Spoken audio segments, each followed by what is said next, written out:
Hello, my name is Guy Swanson, and today I will be talking about Sigmund Freud's The Unconscious, the theory of dreams, and how it relates to Salvador Dali's painting, The Invention of Monsters.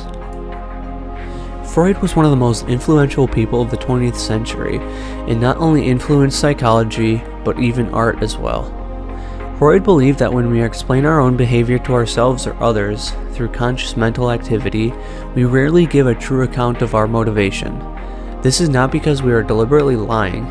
Whilst human beings are great deceivers of others, they are even more adept at self-deception. Our rationalizations of our conduct are therefore disguising the real reasons.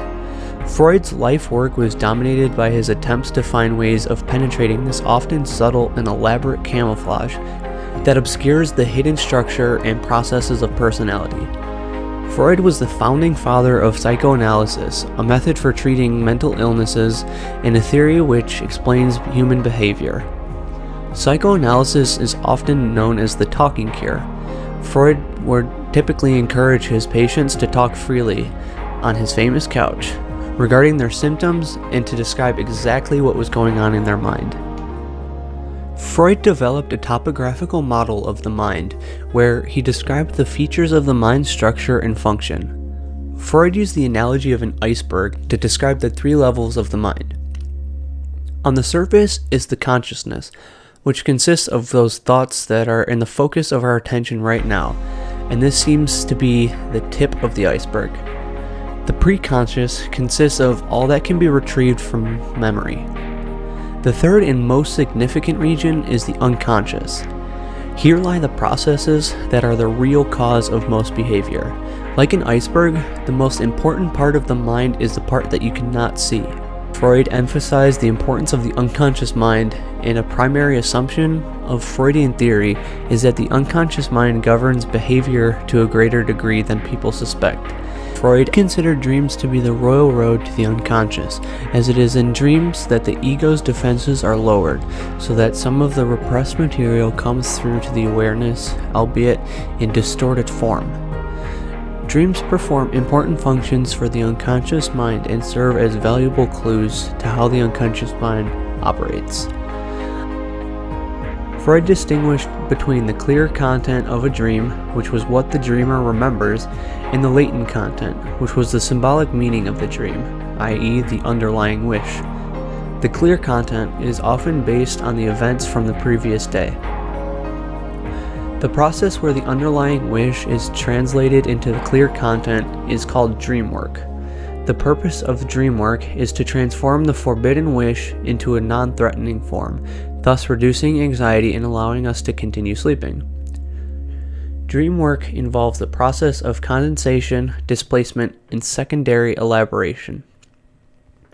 The process of condensation is the jointing of two or more ideas or images into one. For example, a dream about a man may be a dream about both one's father and one's lover. A dream about a house might be the condensation of worries about security, as well as worries about one's appearance to the rest of the world. Displacement takes place when we transform the person or object we're really concerned about into something else. Secondary elaboration occurs when the unconscious mind strings together wish-fulfilling images in a logical order of events, further obscuring the latent content. According to Freud, this is why the clear content of dreams can be in the form of believable events.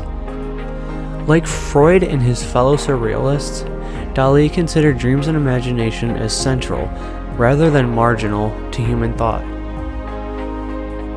As already noted, Sigmund Freud was one of the painter's cultural reference points. His theories were already emerging during the artist's formative period, so Dali was already familiar with the interpretations and symbology proposed by Freud, and he incorporated them into his own paintings. Being a pretty well-known public figure, Salvador Dali created several paintings in an effort to get his message across. Inventions of Monsters was finished in 1937, was the first of 3 paintings he created in an effort to stop the war. He described the painting as a world that has been turned inside out and related it to the aftermath of war. But how does this relate to Freud? Well, if we look at the latent context of this painting, which is the burning giraffe. It is a masculine cosmic apocalyptic monster and was a forewarning that, like a spreading wildfire, the Spanish Civil War could eventually lead to World War II. This translated to Dali wanting to stop the war, and as you can see, he transformed him wanting to stop the war into the burning giraffe. It also relates because the painting has several forms of condensation as related to Freud. The formation of Dali and his wife Gala form a sentimental monster, as well as the cat angel, which formed the divine heterosexual monster. Another way it relates to Freud and his theories was through displacement. The hourglass's true meaning is a reminder of death and the limited time that we have on this earth. However, there are a few images in this painting that have no meaning at all, like the little blue dog on the front right of the painting. Dali's painting has an ominous mood. It is rife with threats of danger, from the menacing fire in the distance to the sibling figure in the foreground with an hourglass and a butterfly. Both of these are symbols of the inevitability of death. Next to this figure sit Dali and his wife and muse, Gala.